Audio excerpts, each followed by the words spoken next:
I'd like to start by introducing our first career mentor. Stephanie Ruel is Assistant Professor at the Open University Department of People and Organizations in the UK. Stephanie is former Life Sciences Mission Manager at the Canadian Space Agency. I'd like to welcome Stephanie now. Good morning. Good morning, everybody. Thank you so much for hosting me. I'm calling in from Montreal. I am an assistant professor at the Open University in the UK, but due to the pandemic, I am working from Canada these days. First and foremost, though, I wanted to talk about who I am with you. I am a mom. I have 4 wonderful children. They're all teenagers, and thankfully at this hour of the morning, they're all sleeping because online learning in Montreal seems to be starting later on in the day. Having said this, I've also had a 20-plus year career in the Canadian space industry. I was the only Canadian woman life sciences mission manager. And what does that mean to be a mission manager? It means, yes, that I worked with astronauts. In particular, I worked with Bob Thirsk and Chris Hadfield. And I've also had some very important mentors in my life within the astronaut corps, notably Katie Coleman, who was one of the first women USOS astronauts to be brought into the fold at NASA. I spent a lot of time working with different people. So, for example, operations engineers, other life scientists, technicians, accountants, marketing individuals, and we all work together as a team to bring life sciences to various microgravity platforms. So what do I mean by microgravity platforms? Well, these are things like the now retired Space Shuttle and the International Space Station. So as you can imagine, working with different people in a very challenging environment of space means that I got very good at juggling multiple different things. And if I could show you my screen, you would see all of these wonderfully colored M&Ms that symbolize all the different things that I had to juggle as a mission manager. And the juggling act introduces all these ideas about the complexity of people. So knowing how to work with a variety of different people, with a variety of different backgrounds, and working all together to make sure that we were successful in space. So there were one of the key things that I did as a mission manager is something called project management. And project management essentially means that I have to have a plan set out of all the different activities that need to happen to be successful in a mission. Now, a mission can be, for example, osteoporosis research or visual perception, where visual perception is the study of the brain and how we see things in space. So just with those 2 examples, it gives you an idea of the extraordinary Canadian science that we can do on these microgravity platforms. But there's also a lot of work that has to happen before we send a mission or a payload into space. So we basically divide it up into 4 phases. There's the strategic phase where we design the experiment, where we develop it, we test it. We do all sorts of safety tests because we work with humans in space and we want to make sure that we don't put them in any type of danger. And finally, a verification phase. Now, typically that can take 18 months to 24 months. When we go into the tactical phase, we're really going into mission integration. How are we going to make sure that the payload fits in with everything else that's going on in the space shuttle or on the International Space Station? Then we go into the operations phase, where we have different astronauts doing our experiment in space once it's been launched up to space. And this can last anywhere between 6 months to 2 years. And then the final phase is the post-flight stage, where we look at everything that went right and everything that went wrong and try to integrate our strengths and weaknesses into future missions to make sure that we continue to be successful.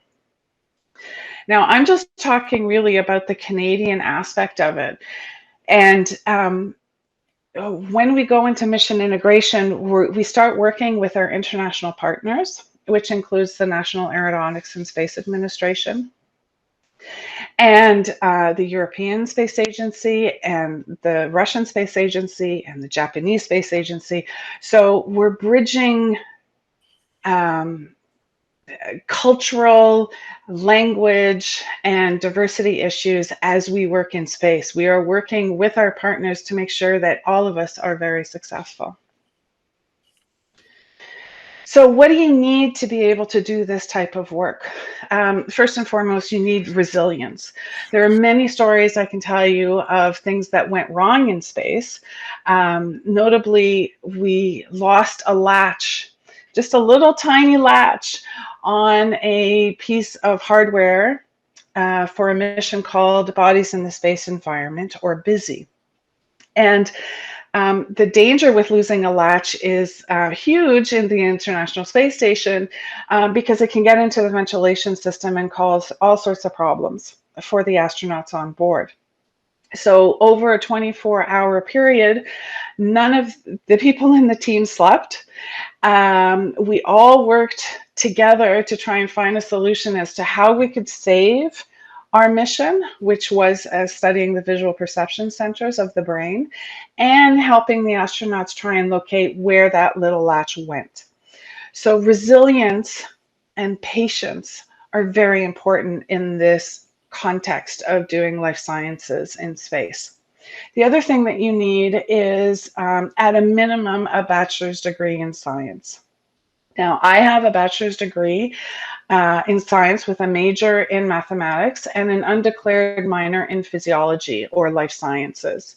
I was the exception to the rule. Most of the people that I worked with as other mission managers had bachelor's degrees in engineering.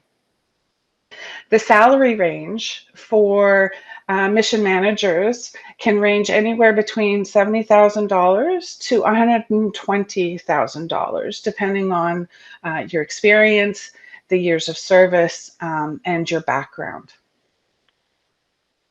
Now, I've shared with you just a brief little story about the wandering latch, and that's a rather negative story. There are some really good, positive stories that have happened during my career in the space industry. Notably, I had the honor to work with Senator John Glenn during his return to space. I was his quality assurance officer on STS-95, which was a space shuttle mission. I also had the honor of working with grade 11 students from Nova Scotia on a mission called Snakes in Space, where we studied invertebrates and how they adapt to microgravity.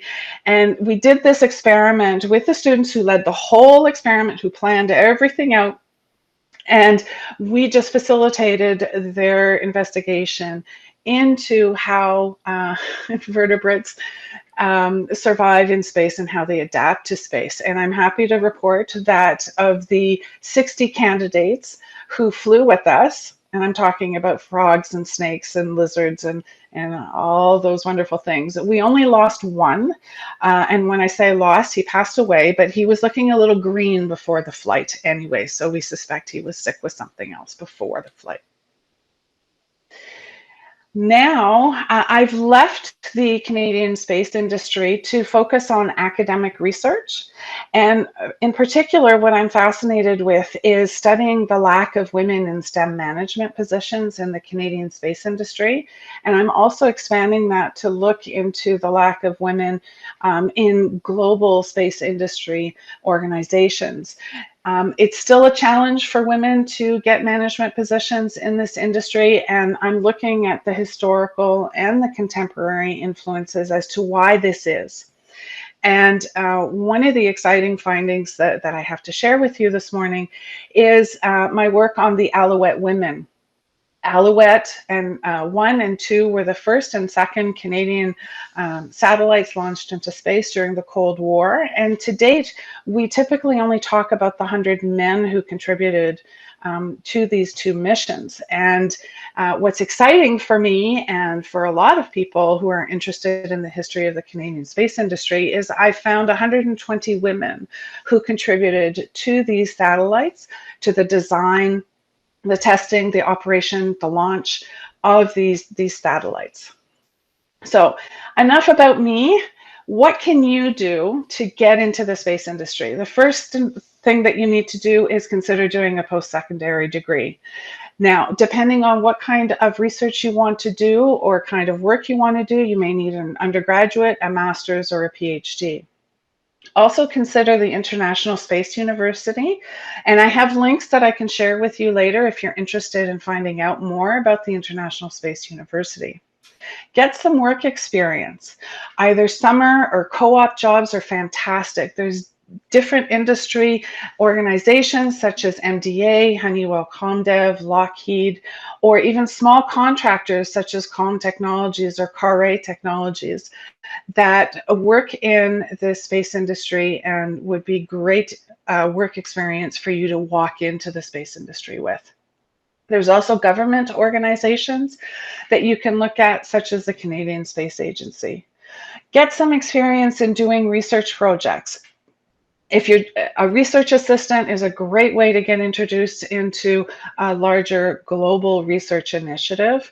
Also, robotics competitions are a great way to learn more about engineering fields and how they can feed into the space industry. There are various initiatives that the Canadian space industry is looking at, and one of those is space health and aging research. This is a joint program between the Canadian space industry and Canadian Institutes of Health Research. So if you're interested in aging, even in space, we're concerned with aging. There's also some tech demos that are going on with the Canadian Space Agency. One in particular is a flexible biological sample preparation system. And if you can, do a Google search on that and find out more, maybe you could find a position for yourself helping the researchers develop these biological samples. Some of the key areas of concern with space life science research involve physiology, biology, social sciences, and psychology, and the effects of radiation and monitoring those effects. So lots of different avenues that you can follow. It's not all about engineering. It can also be about different branches of life sciences in space. So that's it for me. I hope I've inspired you to consider a career in the space industry, and I'm open to your questions. Stephanie, this is amazing. Your journey is extraordinary. I have a question as we wait for the students to relay their questions through their teachers. It may take a moment, but when you think of the students that we're talking to now, maybe 14 to 16 years old, at that age, did you know you wanted to work in the space industry, or how did you get here? So that's a great question. No, I did not know at the age of 14 what I wanted to do. And I follow a path, I've always followed a path of opportunity. So being open to different opportunities and jumping on those opportunities can lead you to having a fascinating career, in my personal experience. So this is anecdotal, obviously. Mm-hmm. Yeah. That's fantastic. And I have another question. With the push to get to space, I imagine as we progress and as time goes on, the ability to have more, I guess, inclusive, which really isn't inclusive yet, but where do you see the future in terms of access to space travel? Well, so there's all sorts of interesting avenues that have come forward in the past few years. Think of space tourism, which was not even in our vocabulary, 10 years ago. So, if you make your first million and you want to save it up and maybe buy a flight on Virgin Galactic, I'm not promoting Virgin over anybody else. That's one interesting way to get to space. Thank you. We do have one question so far. It's what do you do in the run of a workday in the space industry? What's your day look like? So, my day in the space industry would typically run with walking into the office and making sure I say hi to everybody. As a project manager, as a mission manager, you want to make sure that you're connected with your team, finding out how they are. Are they ready for their day? Is there anything in the way that's blocking them from being able to do what they have to do? After touching base with my team, I would typically go through my emails, see if anything has come in overnight from our international partners, anything that we would have to deal with immediately. Then I would go on to undoubtedly technical meetings with the different groups that are interested in our research and the team members to make sure that we're following our mission plan and being successful in meeting the objectives set out in the mission plan.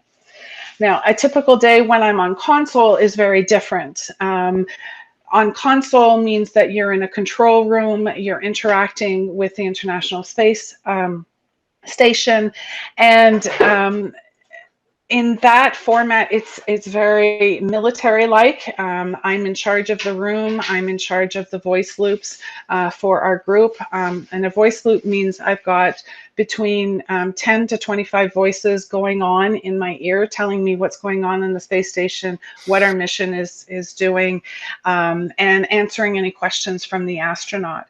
And so I control the room, whereas the rest of the team is dealing with their specific units and specific responsibilities for that mission success.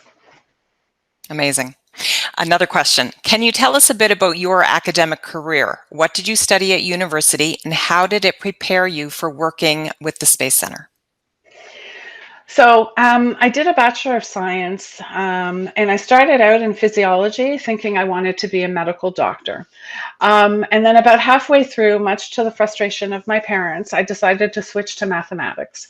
I love math. I'm fascinated by numbers. They talk to me, I talk to them. And so I really felt that there was a good fit with an undergraduate degree in mathematics. The thing is, and to be perfectly honest, I went through some challenges during my undergraduate degree. In particular, I had way too much fun. And so didn't study probably as hard as I should have. And judging from the students that I deal with now who study very hard and work very hard, I wasn't that type of student. And I'm sharing this story to get across that even though I wasn't a great student, I still managed to carve out a really interesting career for myself. So it's possible to do that, even if you have a little too much fun in your undergraduate degree. I love that. I'm just going to wait to see if there's another question because we do have time and I'm sure that the students have a lot to ask you. The next question is, my students want to know if you think we will get to Mars. Very interesting question. So there are a lot of challenges with getting to Mars. If you're talking about getting a human body to Mars, there are even more challenges than, say, getting robotics and rovers to Mars. We're all leaning towards getting those rovers and robotics to Mars because of those limitations. To getting a human body there. In particular, if you're wondering what I'm talking about, it's radiation. Radiation is one of the major barriers on getting human bodies to Mars. I think once we deal with that issue and that we can guarantee the safety of the astronauts to get to Mars and then get back, it's a possibility. And undoubtedly, there's somebody in the classroom right now who's going to come up with a solution if you're that interested in getting to Mars. Amazing.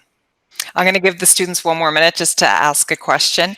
I have a question. When you look back at the history of space travel or the space industry, what to you is the most exciting or the most prominent happening in our history? Oh, I think the most exciting for I think the most exciting for me is Yuri Gagarin's flight into space.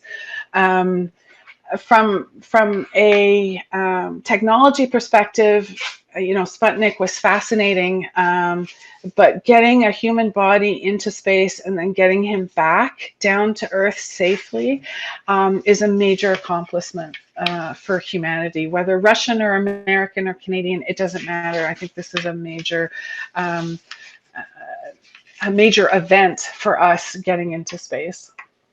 I agree. I think for you, it's probably seems very normal in one sense, but for most of us, I think it seems incomprehensible. And we're going to take a couple of more questions. How has being a woman in science affected your career? Mm, very good question. So, it wasn't until I started doing my doctoral degree that I realized that there was a difference between men and women in the space industry and how we're treated. And what I mean by that is the daily interactions, uh, in my experience, and in the experience of people that I've interviewed in this industry, highlights that there are still some um, marginalization that happens where the men are elevated above the women for some reason. Is it societal? Perhaps. Is it the industry itself? Perhaps. But what I've been cautioning, especially my undergraduate students who are interested in going into the space industry, is to be aware of the daily interactions and the discourse that might position them below another person, and to call out those positionings, to say, why did you call me XYZ? What does that give you to position me this way? So there's still a lot of work to be done on the day-to-day social interactions in this industry. I think from a policy perspective, globally, the space industry is aware that there is an issue, and they're trying very hard to address it and to make it a more welcoming and more inclusive type of organization. Thank you. Those are important insights. And we have time. We're going to have one final question. Uh, it's about Mars again. The students want to know your opinion about life on Mars. Do you think that there is life on Mars? Well, actually, I'm happy to tell you that there is life on Mars. We have found water molecules on Mars, which is an important discovery that happened that confirmed that there is actually life on Mars. Now, I suspect that the students are asking if there are actual aliens beyond these water molecules. We haven't found them yet. But my husband, who is a physicist, strongly believes that there has to be alien life out there. We cannot be the only planet that has life. There must be another planet, it might not be Mars, out there in the vast universe that has life, and that someday we will interact with them. Amazing. Stephanie, we have to let you go because I know you're presenting for the other event that is happening now. And we are so fortunate to have had you with us this morning. Thank you so much for your time. It's been fascinating. Thank you very much. Enjoy your day, everyone.